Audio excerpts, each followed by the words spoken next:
25. Amém. Isaías 14, do versículo, desculpa, Isaías 45, do versículo 14 ao 25. As crianças podem ir para a classinha.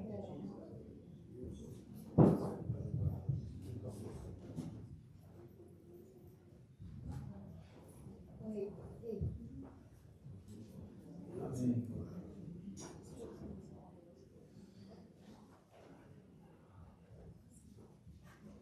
Se alguém precisar de uma Bíblia, deixa eu saber que os diáconos podem providenciar uma. Alguém está precisando? Todos têm, amém? Você também pode baixar no seu aplicativo do telefone, aplicativo da Bíblia, é gratuito. Isaías 45, de 14 a 25. A palavra de Deus diz assim: assim diz o Senhor, o trabalho do Egito e o comércio dos etíopes e dos sabeus, homens de alta estatura, passarão para ti e serão teus, irão atrás de ti, virão em grilhões, e diante de ti se prostrarão, far-te-ão as suas súplicas, dizendo: deveras Deus está em ti, e não há nenhum outro Deus. Verdadeiramente tu és o Deus que te ocultas, o Deus de Israel, o Salvador. Envergonhar-se-ão e também se confundirão todos, cairão juntamente na afronta os que fabricam imagens. Porém Israel é salvo pelo Senhor como uma eterna salvação, por isso não sereis envergonhados nem confundidos em toda a eternidade, porque assim diz o Senhor que tem criado os céus, o Deus que formou a terra e a fez, ele a confiou, não a criou vazia, mas a formou para que fosse habitada. Eu sou o Senhor e não há outro. Não falei em segredo, nem em lugar algum escuro da terra. Não disse à descendência de Jacó: buscai-me em vão. Eu sou o Senhor, que falo a justiça e anuncio coisas retas. Congregai-vos e vinde, chegai-vos juntos, os que escapastes das nações. Nada sabem os que conduzem em procissão as suas imagens de esculturas, feitas de madeira, e rogam a um Deus que não pode salvar. Anunciai e chegai-vos e tomai conselho todos os justos. Quem fez ouvir isto desde a antiguidade?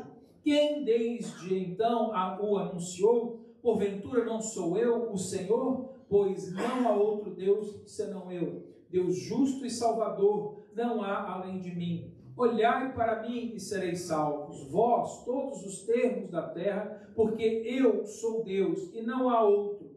Por mim mesmo, tendo jurado, já saiu da minha boca a palavra de justiça, e não tornará atrás, que diante de mim se dobrará todo o joelho, e por mim jurará toda a língua. De mim se dirá: deveras do Senhor a justiça e força, até ele virão, mas serão envergonhados todos os que se indignarem contra ele. Mas no Senhor será justificada, e se gloriará toda a descendência de Israel. Vamos orar mais uma vez? Pai, em nome de Jesus, nós queremos dar glórias ao Teu nome, Deus Pai, e dizer que Tu és o nosso Deus. Neste momento, Senhor, nós queremos orar pelas necessidades do Teu povo, Deus Pai. Nós oramos por aqueles que estão enfermos, por aqueles que neste momento precisam de salvação, por aqueles que precisam, Senhor, de sabedoria para tomar uma decisão. Deus Pai, por aqueles, Deus Pai, que estão buscando em Ti, Senhor, a coragem, Senhor, a força para seguir adiante, para manter a família unida, Deus Pai. Nós pedimos, Senhor Pai querido, que o Senhor console o coração daqueles que estão entristecidos, Deus Pai. Senhor, Tu és um Deus, Senhor, que cuida do Teu povo, que cuida da Tua família, e é por isso que nós recorremos a Ti. Neste momento, Senhor, nós oramos pedindo também que o Senhor ilumine as nossas mentes pelo Espírito Santo de Deus, para que, ouvindo a Tua palavra, Senhor, nós venhamos compreendê-la, Deus Pai. Para que, então, compreendendo, Senhor, em nosso coração, gere o arrependimento, a fé, Deus Pai, para crermos no Teu nome. Senhor, seja para Ti hoje o louvor, a honra e a glória. Porque, Senhor, eu sou apenas um instrumento nas Tuas mãos. Mas o Teu Espírito que aqui hoje está, Ele convence o homem do pecado, da justiça e do juízo. Por isso, Senhor, não as minhas palavras, mas as tuas, Senhor, venha trazer convicção ao coração de todos que me ouvem nesta manhã. Eu oro isso em nome de Jesus Cristo. Amém. Amém. Glória a Deus. Hoje eu não recebi nenhum pedido especial de oração, mas por isso eu orei de uma maneira generalizada.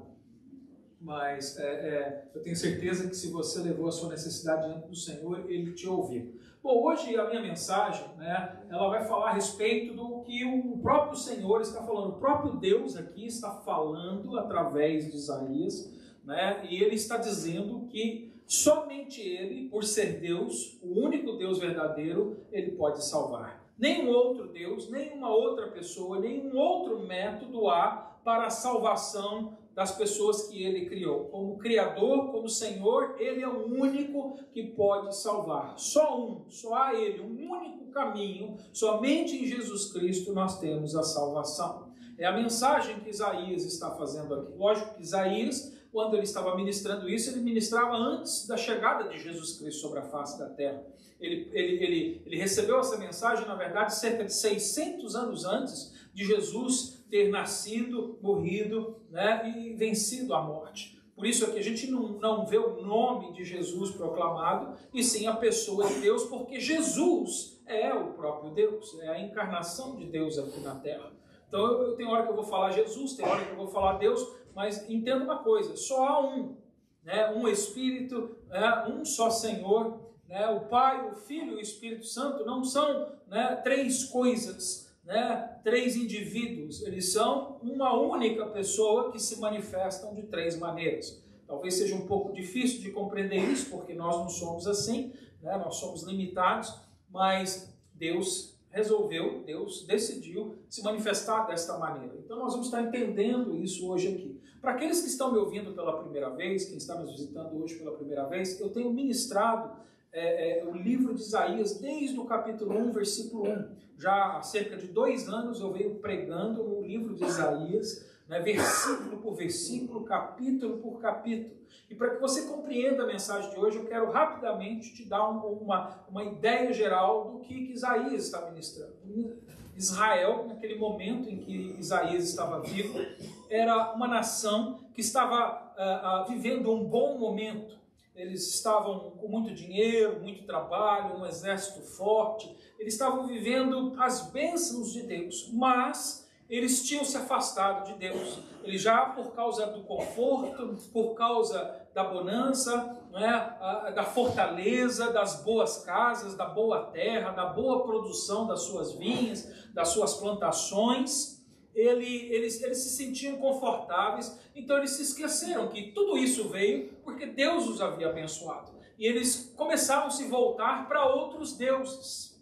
Eles começaram a se voltar para falsos deuses. Então, eles estavam rejeitando a presença de Deus. Eles chegaram a fazer aliança com nações que Deus não queria com que eles tivessem aliança.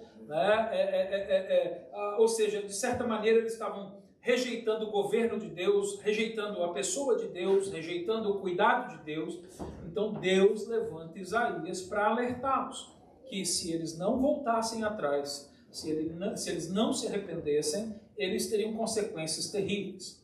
Durante as mensagens que eu venho ministrando, a gente descobre no meio do caminho, até chegar ao capítulo que nós estamos, 45, que Israel não deu ouvido a Isaías. Isaías continuou pregando e ensinando, mas Israel não deu ouvido.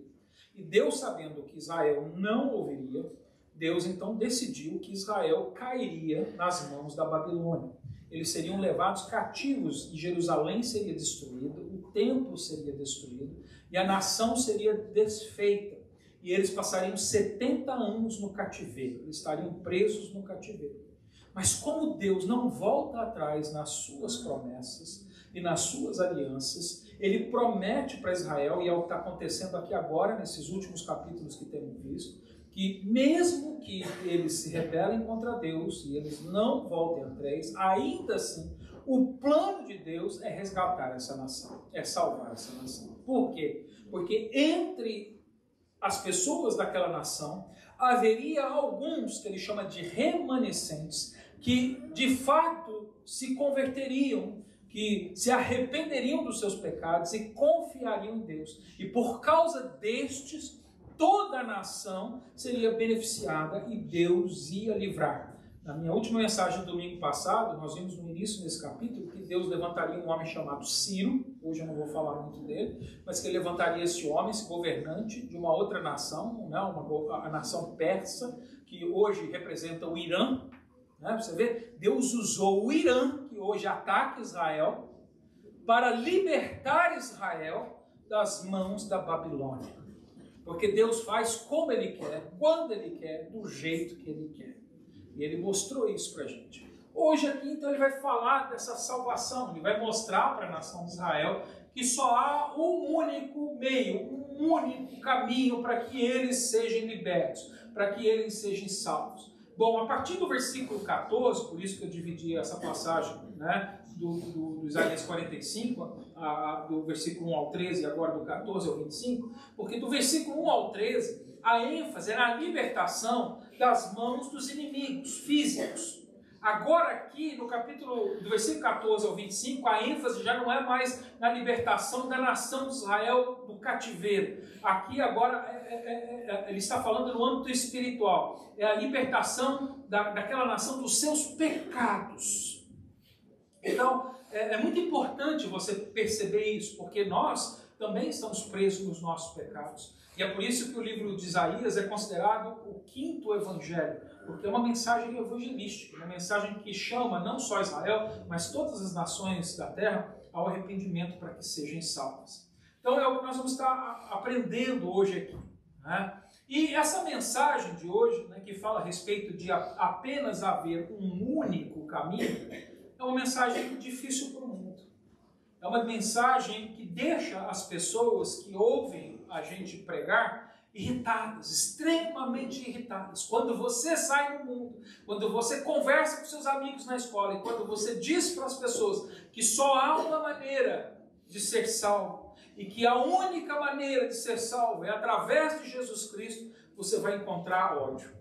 Você vai encontrar resistência. Por quê? Porque nós estamos vivendo numa cultura pluralista. O que é isso? Ou seja, pluralidade. Ou seja, as pessoas acreditam em muitas coisas, em muitos deuses, em muitas formas. Como em muitos lugares se diz, todos os caminhos levam a Deus. E a gente sabe bem que o que a mensagem do Evangelho está mostrando para a gente que isso não é verdade. Só há um caminho que leva a gente de volta ao nosso Criador, um único, e é Jesus Cristo. Somente através de Deus. E é por isso que o mundo vai te odiar. Nós vamos falar um pouco mais a respeito disso. Então aqui Isaías 45 vai apresentar Deus como o único Salvador dos homens. Não há outro. Né? Só há um Deus verdadeiro. E só há salvação nele e em mais ninguém. Então vamos ver os versículos. Volte comigo no versículo 14. Do versículo 14 ao versículo 17, né, do 14 ao 17, você vai ver que a salvação é para aqueles que se submetem a Deus. E para quem não se submete a Deus, há condenação por ter rejeitado Deus. É a realidade. Hoje em dia as pessoas acreditam que não, todo mundo, Deus é amor, todo mundo vai para o céu, todo mundo no final vai ser salvo. Mas essa não é a mensagem que está escrita na Bíblia. Na Bíblia é bem claro que existem, né, dois locais de habitação eterna. Um na presença de Deus e outro afastado eternamente da presença de Deus. Um a gente chama de céu, o outro a gente chama de inferno. Até pode parecer que o inferno é aqui na terra. Mas eu quero deixar claro para os irmãos que o inferno não é aqui na terra. Não, né? O inferno de verdade, a terra é fichinha, querido. Aliás, se você crê no Evangelho, o único inferno que você vai conhecer é o da terra.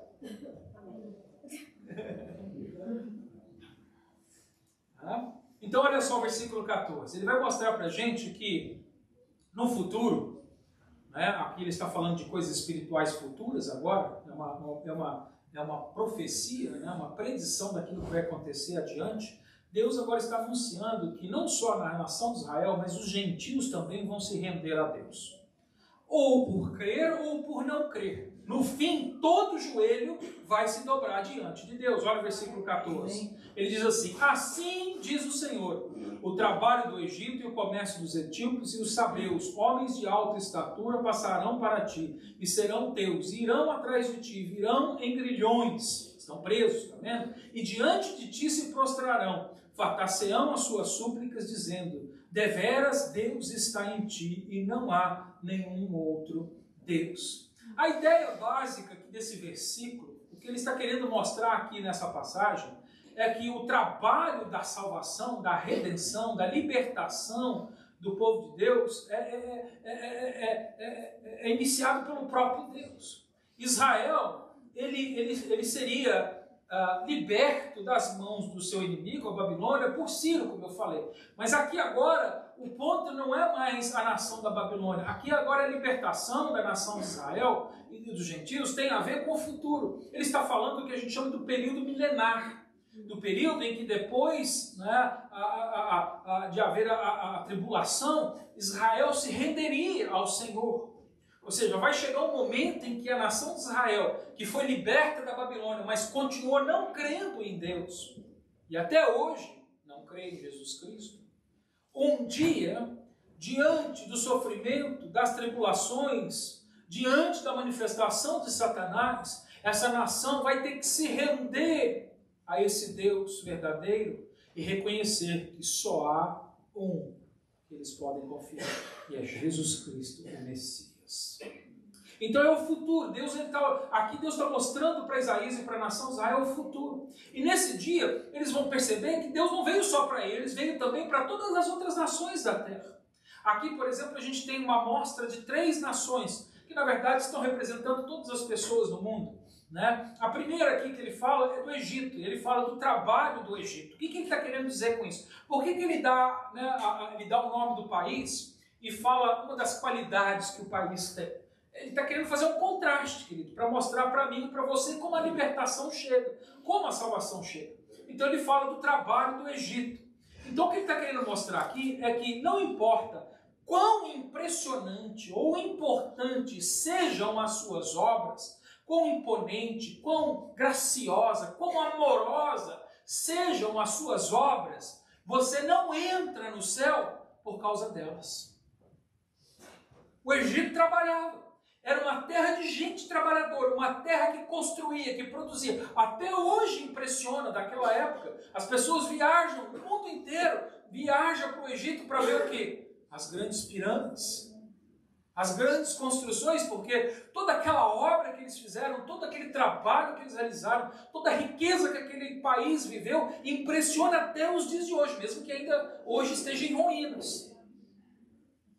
Mas Deus está contrastando e dizendo, não importa, querido, o quanto você trabalha, o quanto você produza, quão magníficas sejam as suas obras, você não entra no céu pelo que você faz, você só vai entrar no céu por obediência a Deus. Amém.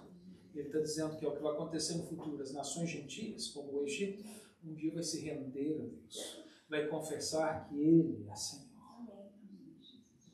A outra nação que ele fala aqui é os etíopes. Em algumas versões aí você tem Cush, né? Os Cushitas, né? Cush, né?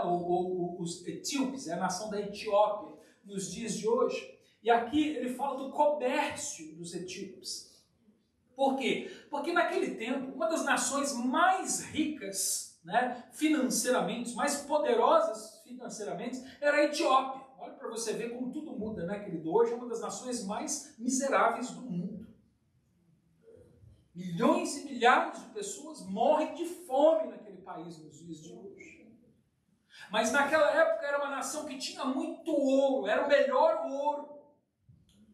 O melhor ouro saía da terra da Etiópia naquela terra. Então ali era um centro comercial, porque as pessoas iam comprar o melhor tipo de ouro, o ouro mais amarelo, mais bonito, mais reluzente. Porque existem ouro em várias partes da terra, mas ouro como o de Cush, como o de Etiópia, jamais existiu. E ela ficou famosa. Havia ouro no Egito, havia ouro em outras partes, mas o ouro da Etiópia era maravilhoso.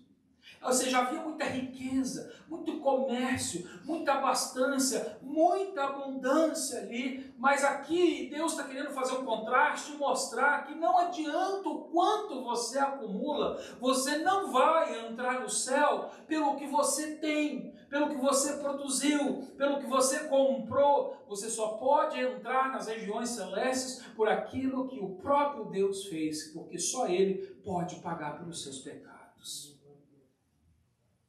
Lá em Marcos, capítulo 8, se você quiser abrir sua Bíblia, Marcos, no capítulo 8, do versículo 36 ao 37, a palavra de Deus mostra isso. Jesus ele falou a respeito disso. Ele lá estava ensinando numa parábola, e eu vou ler só 2 versículos, ele diz assim: pois que aproveitaria o homem ganhar todo o mundo e perder a sua alma? Preste atenção no que ele disse aqui. Ele não disse que o problema é você ganhar as coisas. O problema é você ganhar tudo, mas não ter o que você precisa. Que é o que? A salvação da sua alma.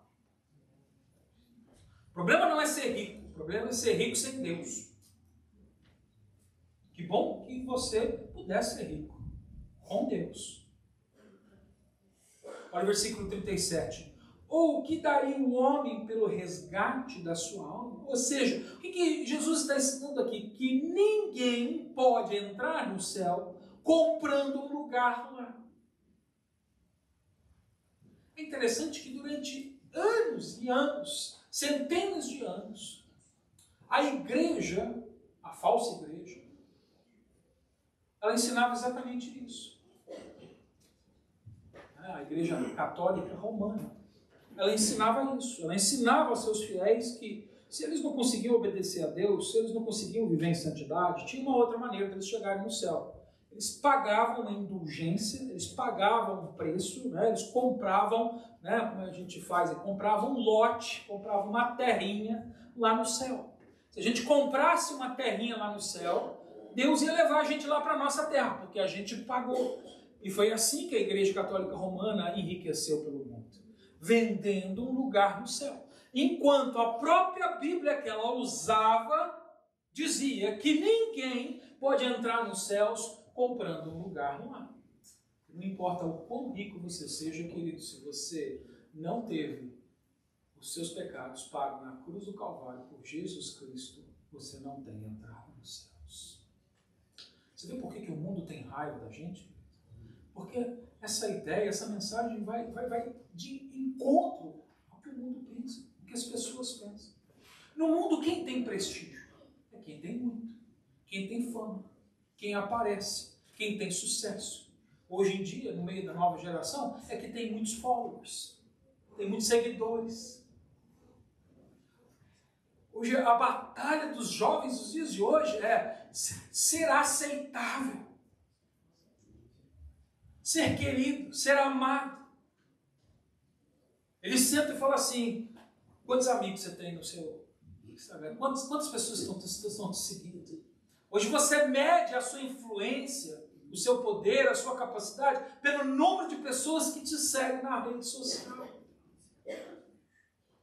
E, querido, não adianta, você não pode comprar um lugar no céu, porque esse lugar foi comprado pelo sangue de Jesus Cristo e você só tem entrada por Ele. Ele é o único que pode te salvar. Deus é único, não há outro caminho. E era o que estava acontecendo com os irmãos lá de Israel. Lá em Israel, eles estavam confiando nas suas riquezas, no seu poder. Aqui tem uma terceira nação que ele fala da reputação dos sabeus. A gente nem ouve muito falar a respeito dessa gente. Na verdade, esses sabeus eram pessoas que viviam no sul do Egito e no norte do Sudão.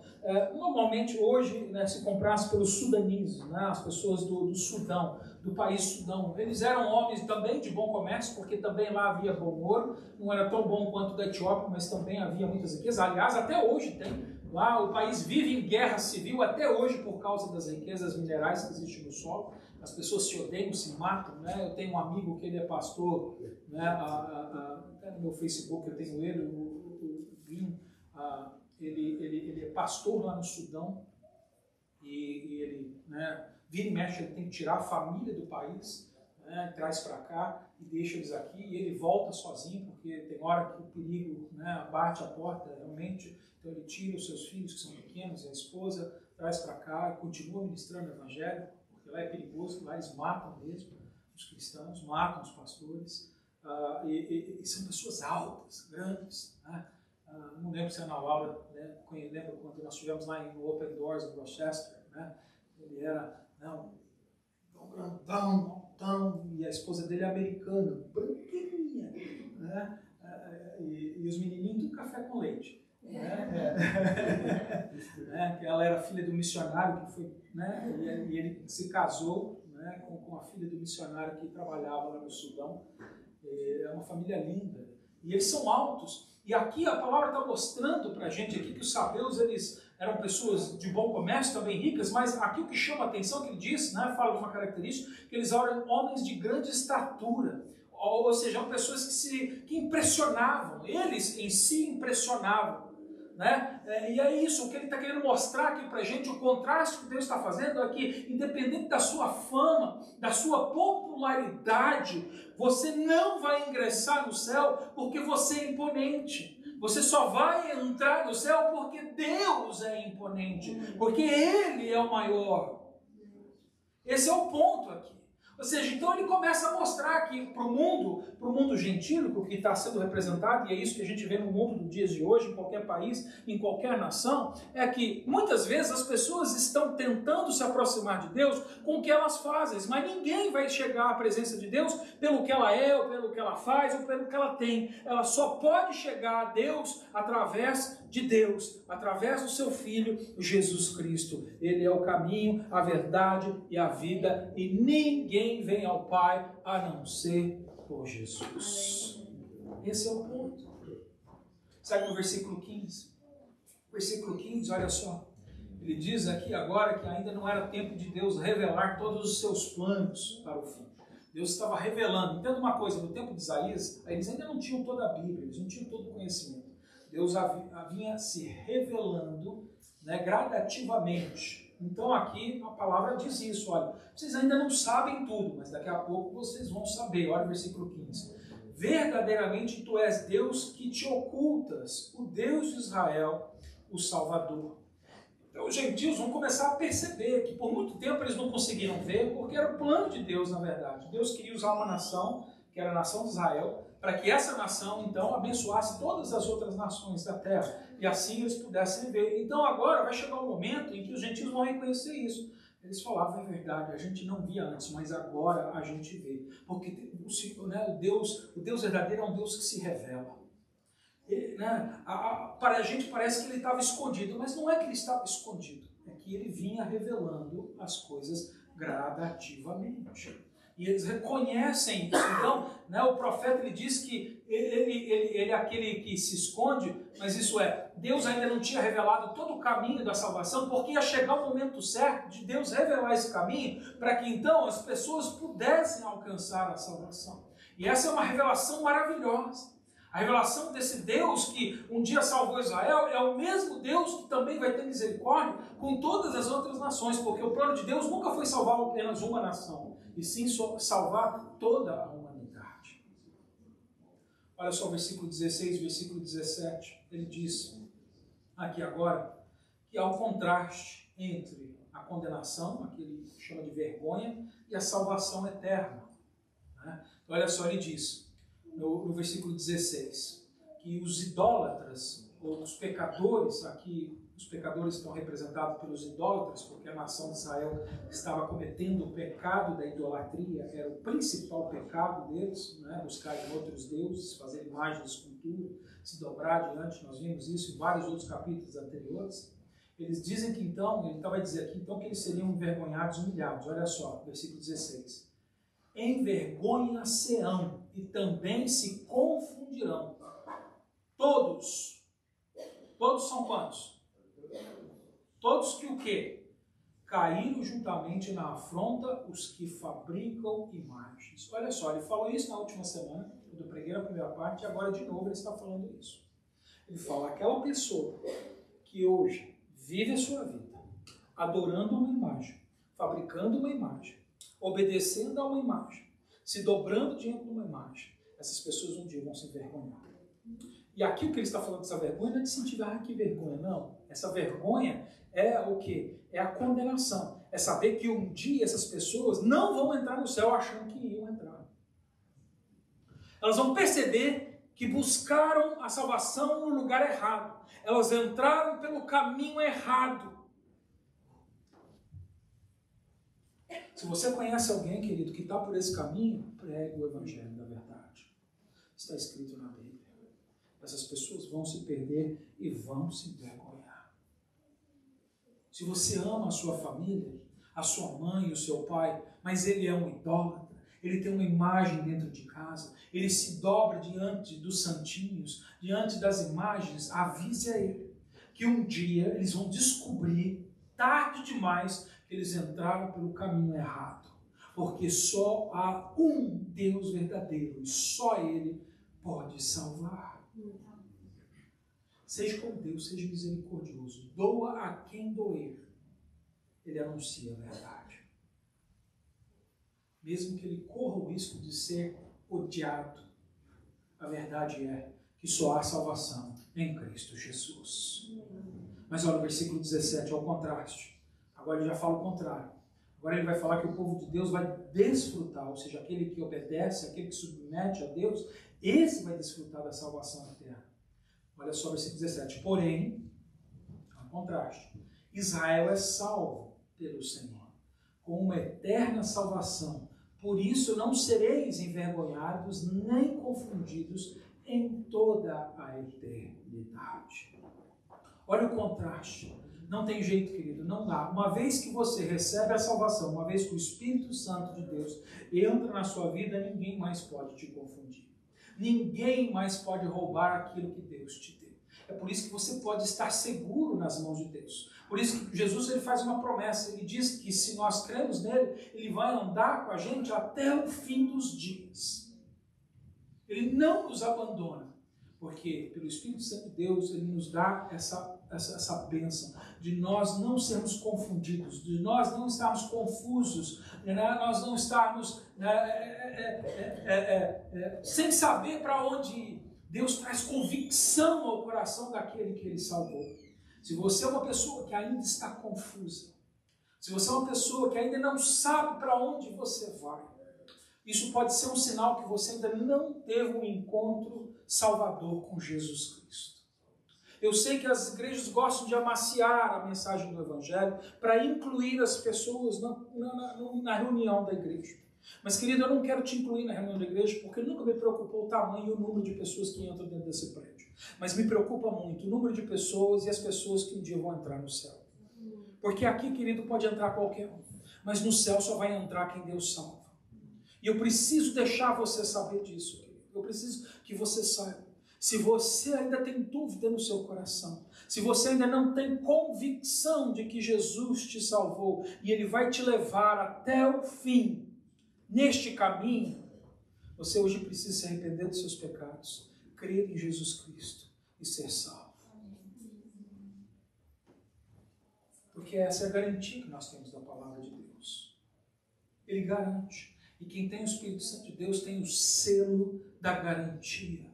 O Espírito Santo é o selo da nova aliança. É o que sela, é o que põe uma estampa e diz, é autêntico, é verdadeiro. Ninguém pode dizer que é falso. Ninguém pode roubar de você. O que está aqui foi Deus quem fez e não o homem.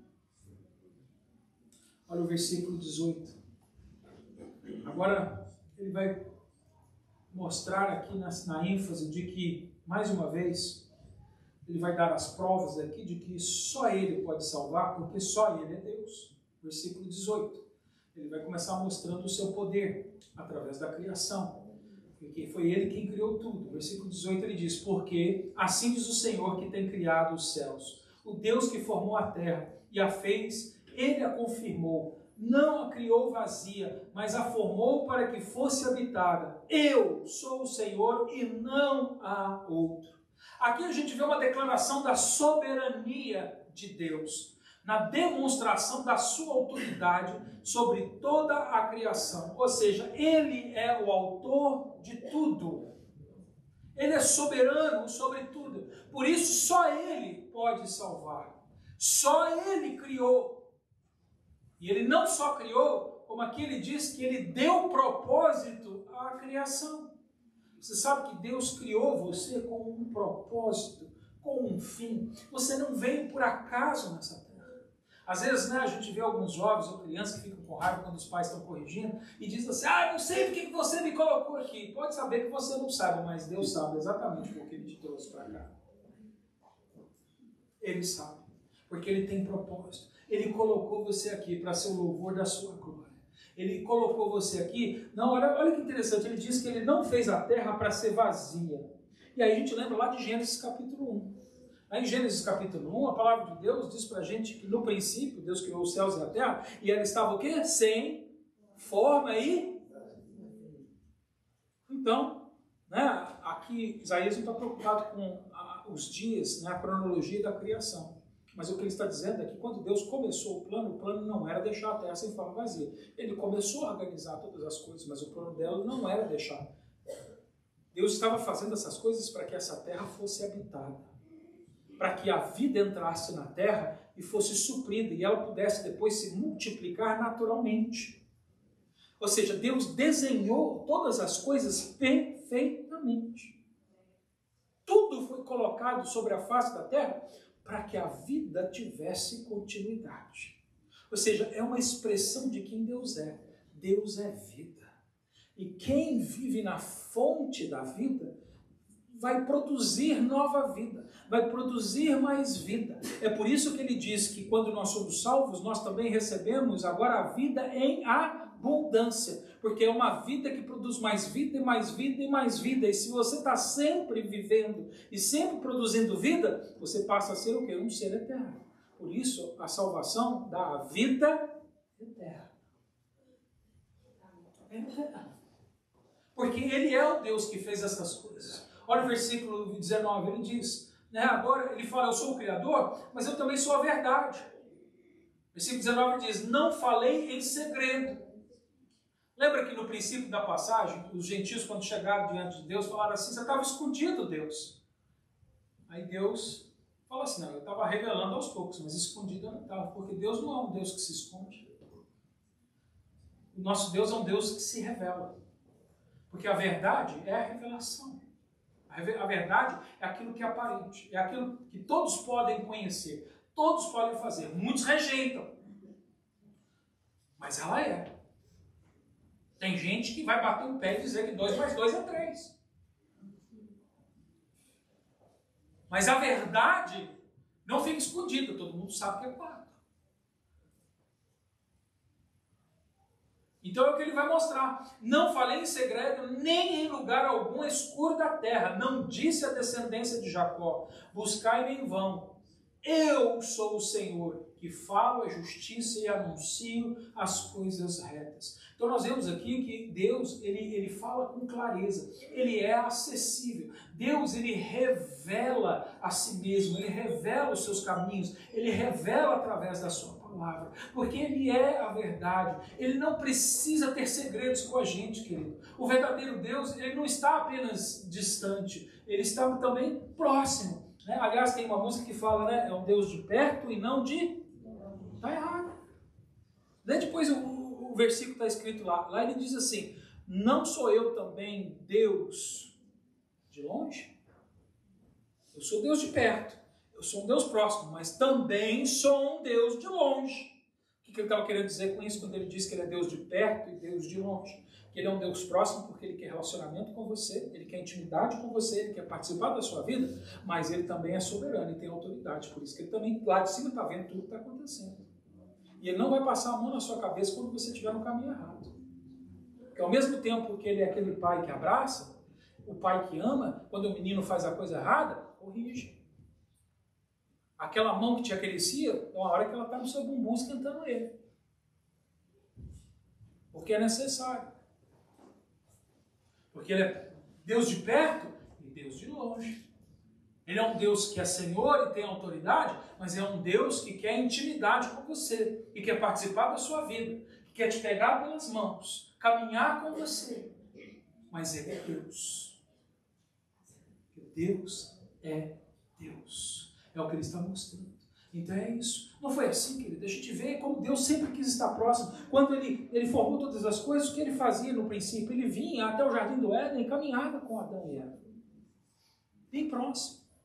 Depois que eles pecaram, Deus não podia ficar andando no meio deles mais, mas Deus deu um jeitinho de andar no meio deles. Quando ele reuniu o seu povo, o que ele fez? Mandou fazer um tabernáculo. E ele então andava. Ele de dia ele aparecia numa coluna de fumaça, né, umas nuvens que cobriam para o sol não escaldar ali o seu povo. E de noite ele vinha, que estava frio, no deserto fica frio de noite, ele vinha numa coluna de fogo aquecendo. Deus estava bem perto.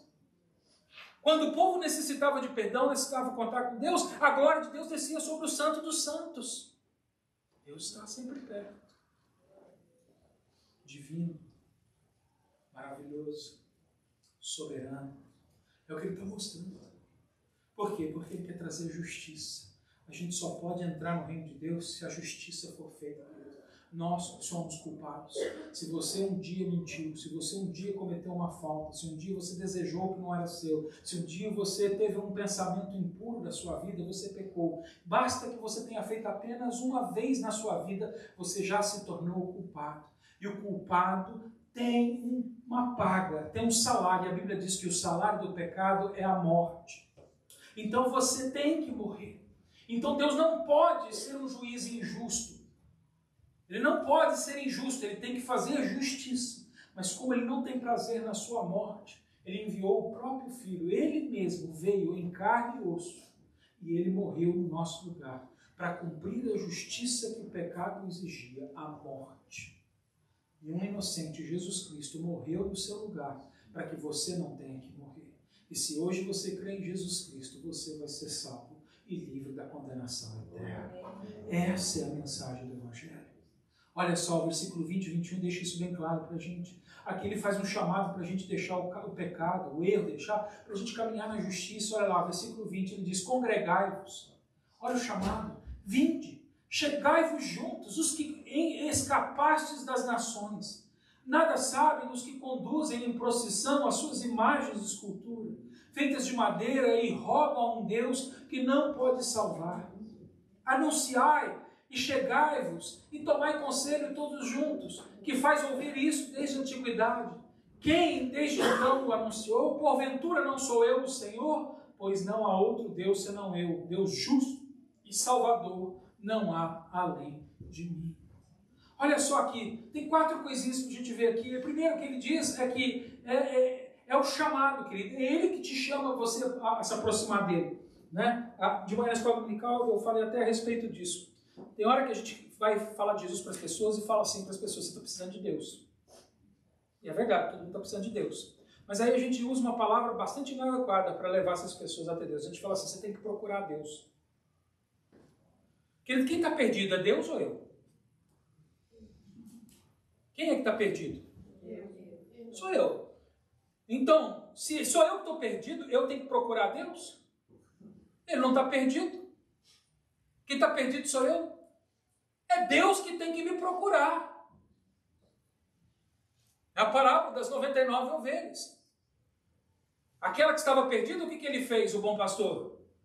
Ele saiu para buscar ela. Então, querido, quando você for evangelizar as pessoas, fala assim, você tem que buscar mais a Deus, tem que procurar mais a Deus. Você tem que dizer assim a ela, olha, você deve pedir a Deus que te encontre, que te busque, que te procure, porque você que está perdido. Porque senão a gente dá a ideia errada às pessoas de achar que é Deus que está precisando dela. E quem está precisando de Deus é você. Hoje nós lemos no Salmo 119, nos últimos 2 versículos daquele Salmo enorme, em que ali ele fala, Senhor, me procura. É que o nosso coração soberbo acha que a gente é que tem que procurar a Deus, querido. Mas é nós que temos que ser encontrados por Deus.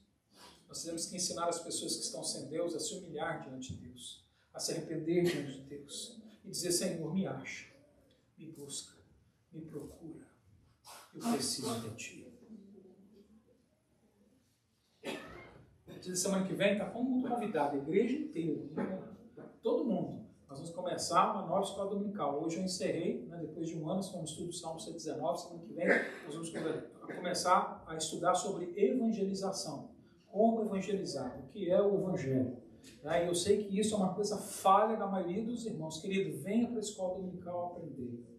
Venha ouvir, venha aprender. Nós temos um material excelente que vai te ajudar muito para que você evangelize com eficiência. Porque muitas vezes a gente fala muito de Jesus, mas como a gente não fala corretamente, a gente às vezes, em vez de aproximar as pessoas de Deus, a gente acaba afastando elas. Ou trazendo elas para não ter um encontro com Jesus. Elas têm um encontro com os irmãos da igreja, ficam dentro da igreja. Mas quando chegar aquele dia, Jesus vai falar: eu não te conheço, não sei quem você é, porque você não tem negócio comigo. Venha. Você vê como é importante a gente entender? Então ele está dizendo: sou eu que chamo. Olha só, ainda no versículo 20 ele mostra aqui para a gente o estado de quem segue os homens. Ele está dizendo: olha, quem segue os homens, quem está indo atrás dessas pessoas que fazem procissão, eles estão condenados. Quem está indo atrás dos outros, da opinião dos homens, a opinião da humanidade, está condenada. Uns dias atrás teve uma procissão aqui na cidade, né? A gente estava chegando aqui na igreja e a rua estava impedida ali, porque tinha, né? A igreja que tem ali embaixo ali, um monte de pessoas, né, carregando aquela imagem, né, grande assim. Você via a dor no ombro das pessoas, aquela cara de sofrimento, né? E as pessoas acham que fazendo isso elas estão ganhando acesso a Deus, querido. E quando a palavra de Deus está dizendo que quem anda em procissão de imagem está desagradando a Deus e já está condenado. Cadê a igreja que não vai evangelizar essa gente? Pode ter certeza que eles não vão ficar amigos de vocês. Mas quem sabe você não pode salvar alguns daquela mentira, daquele engano. Mas hoje a gente vive numa cultura de tolerância. Tudo é tolerável. Tudo é aceito. Infelizmente, essa é a ideia que os nossos jovens estão comprando. Temos que respeitar a fé dos outros. Eu tenho que respeitar as pessoas. Mas acima das pessoas eu tenho que respeitar a Deus e obedecer a Deus. E se o que elas fazem é uma ofensa a Deus, eu tenho que falar a verdade. Com respeito. Com amor. Mas é verdade. Porque só a verdade salva. Jesus é a verdade. Ele é o caminho, não há outro caminho, é assim, é o que ele está deixando bem claro para a gente aqui. Então é isso, é o que ele está mostrando no versículo 21, ele desafiou aqui as pessoas a avaliar se estão no caminho certo. É o que a gente tem que fazer, desafiar as pessoas a pensar, a ler a Bíblia. Olha só, não preciso não preciso falar assim: o que você está fazendo errado. Eu tenho que chegar com essa pessoa e falar assim: senta comigo, deixa eu te mostrar o que a palavra diz. E se eu ler essa passagem, essas pessoas vão ver assim: opa, peraí, eu estava na procissão, então quer dizer que eu estava andando na procissão e por causa disso agora eu estou condenado ao inferno? É o que a palavra diz.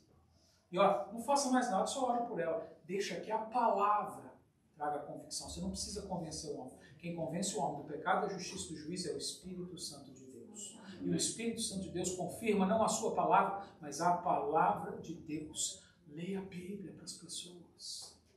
Tem muita gente que está naquele engano porque não conhece essas passagens. Porque não conhece o que está escrito na Bíblia.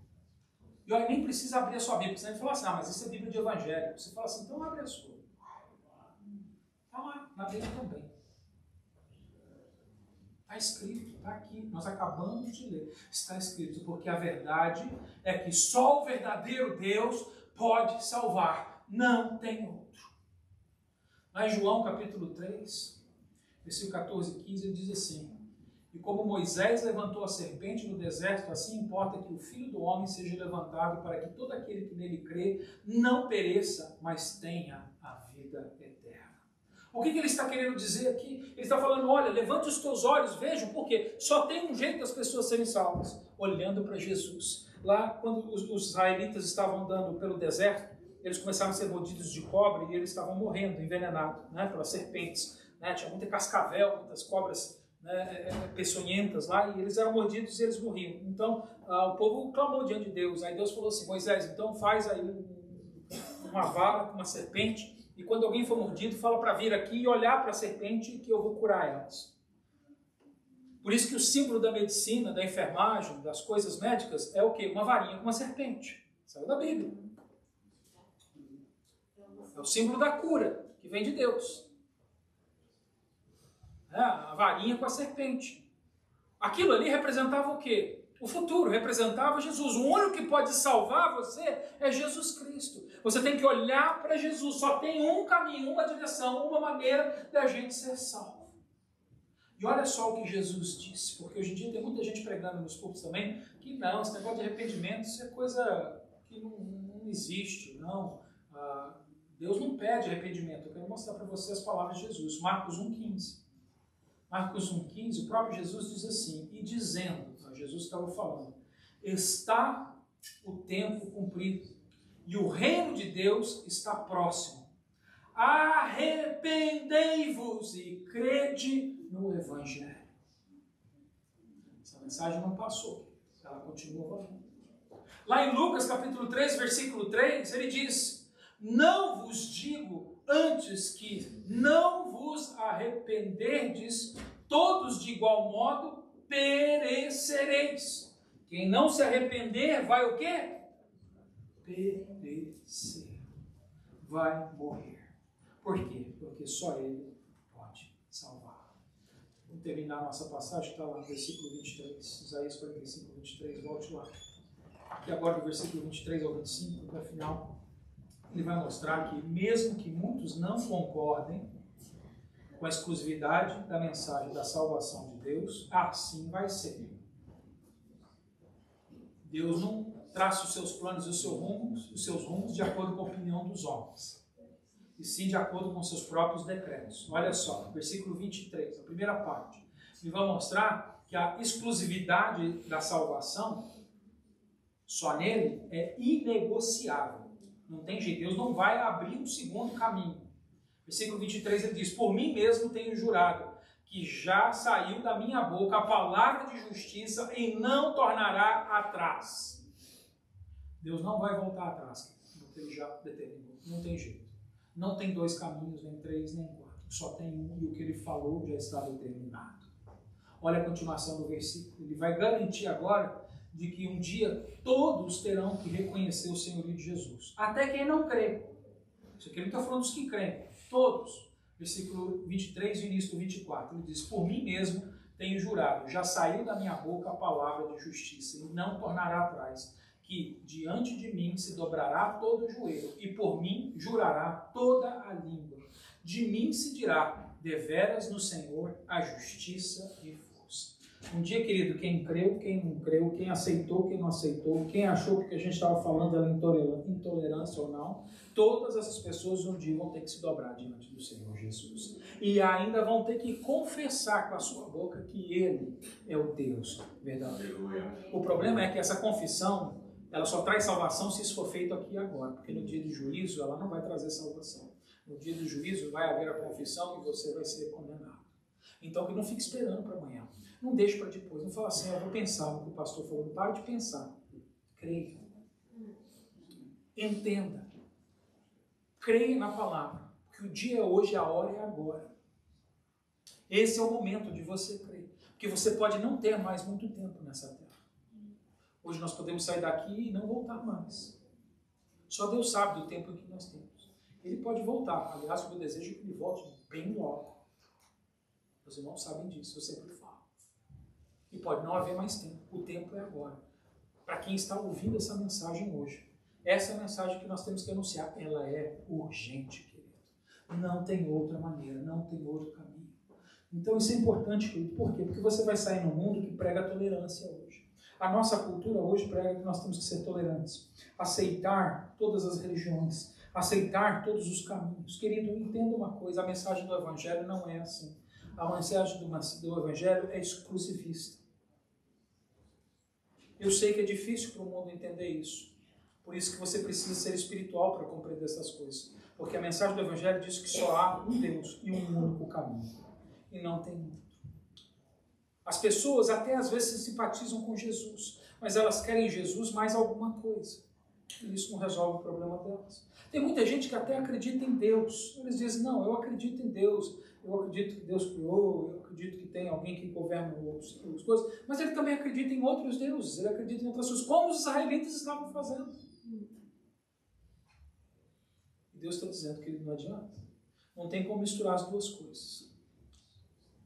Se você crê em mim mais um, na verdade você não crê em mim.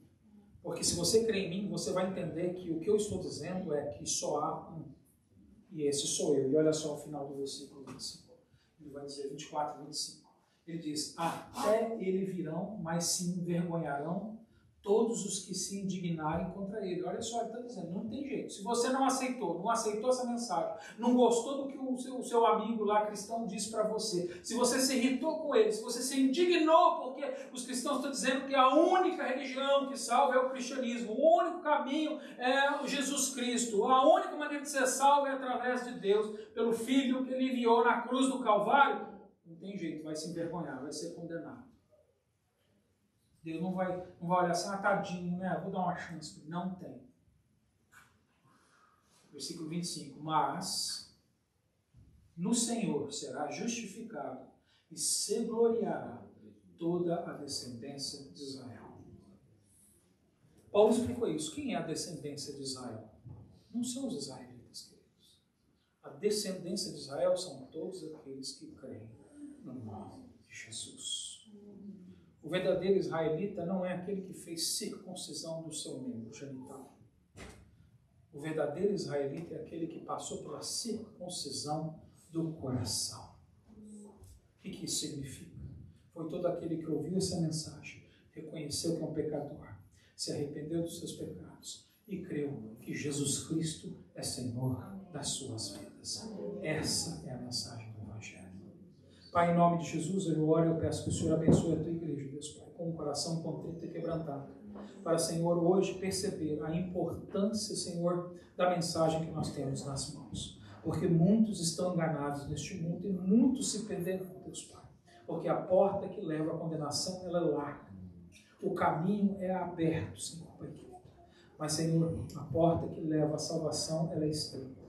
O caminho é apertado. Por isso, Senhor, dê-nos coragem, força, enche o nosso coração de alegria e de amor para amarmos as pessoas, Senhor, mais do que a nós mesmos, para não nos preocuparmos, Senhor, com o que elas pensarão de nós, ou o que elas farão conosco quando ministrarmos a palavra da verdade. Mas, Senhor, que nós possamos nos preocupar com elas, amá-las, para levar essa mensagem, mesmo que isso as confronte, mesmo que isso seja rejeitado. Porque, Senhor, Pai querido, só o Senhor pode mudar o coração de uma pessoa pecadora.